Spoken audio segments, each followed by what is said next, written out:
Hello and welcome to Knife Delights. It's time for another Two for Tuesday. Yes, this is an open tag where channels just grab a couple knives and talk about them. Don't need to do a lot of research. Uh, Show some knives that you haven't paired up before. Just talk about them. Tell them how good they are for you, what you think of their aesthetics, what they could have done better, shouldn't have done, could have done, all of that kind of stuff. Just talk about them. It's a lot of fun, so I encourage you to participate. Today, I thought we'd revisit a couple of electrician's knives, and there's a couple of reasons for that. One is I want to continue to harp on the fact that this is a very generous community, and I'm so happy and proud to be part of it. Thanks, everyone, for your support. And these two knives, again, represent that generosity. Let's see, which one? This one here on the right is a Western electrician's knife, and this was gifted to me by a great viewer and supporter, BDH. And this one was gifted to me from Big J, and this is a Colonial. The reason I thought I'd go over these here real quick is that when I reviewed the Western electrician's knife, someone left a comment and they said they thought that perhaps Colonial had made the Western electrician's knife. It is my belief, if I'm remembering correctly, Western did not make any of their own slip joint knives. They had them contracted out. If that's incorrect, please leave a note there in the comments. But maybe it was just their electrician's knives they didn't make in-house. But it appears that Western did contract out at least the electrician's knife. So I thought we'd compare the two to see if we could kind of narrow down to see if it was Colonial that made these. And one thing that makes me think that they did is the cover material. You see they both have this synthetic brownish red cover material. And when I first got this Colonial from Big J, I noticed the cover material being different. And it's different because all of my other electrician's knives are either wood handles or they're like a saw-cut Delrin type material. This is the first one that had this kind of like a celluloid type plasticky looking material. So then when you look at it and compare it with the Western, it looks very, very similar. Now that I've said that and shown what is similar about the two knives, we can start looking at things that, well, they're not the same. First of all, the bail. Look at the difference in the bail. See, this one has a very large rivet, and there's some lines down in there on that flat part. This has a smaller rivet. It's not lined. Don't know if that means anything. Turn them over and look. Now looking at them from this side, they look pretty similar. Well, this one still seems to have a smaller rivet on this one here. And again, this is the Colonial. So it appears that the rivet here is much smaller on the Colonial. Now we look at the blade shape, or the blades. All the electrician's knives that I know of, this TL29 pattern, if you will, all had the big spear point blade on them. It's hard to compare because you can see the Western knife has had some use to it and been sharpened down some. So it's really hard to compare. They both do have a sharpening choil in there.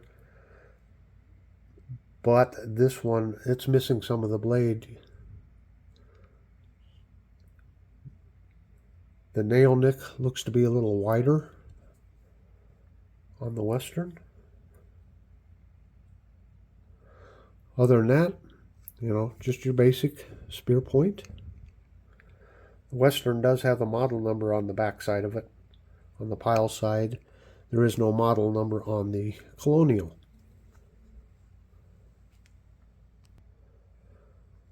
And as we can see on the Western, we have a half stop, but there is no half stop on the Colonial. So there's a difference.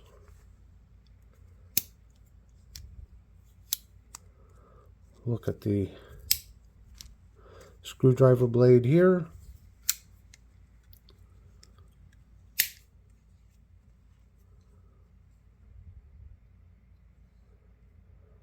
Look pretty similar. Now again, it looks like this has been used and sharpened down some, because you can see the cutout here for the wire stripper. It looks like whoever used this tried to kind of keep this sharpened, even though it wasn't a quote sharpened blade. As far as, you know, like cutting, it was sharpened enough so you could strip wire with it. But yeah, there's a difference there in those. And it does look like the tang is a little bit different on this one. Another thing I noticed, here on the Colonial, you do have a threaded bolster there. And they both have brass liner locks. However, here on, let's see, that was the Western, had a half stop on the screwdriver blade. On the Colonial, no half stop on the screwdriver blade. And I got to make sure I'm keeping them right here. Yep, this is the Western. You can see on the Colonial it has a threaded bolster on it. So there's a difference. And as you can see on the Western, we have brass liners. And on our Colonial, we have steel liners there. We'll do a side-by-side comparison. It looks like the Western is a little more heavier built. It's a little wider. And without trying to measure, I don't have calipers or anything, but it looks like the back springs here on the Western are a little wider, a little bit more robust. But yeah, two fantastic knives. You know, doing this little review here, I cannot conclude for sure that Colonial made the Westerns. Just because it has differences, like I pointed out, still doesn't mean that Colonial didn't make the Western knife.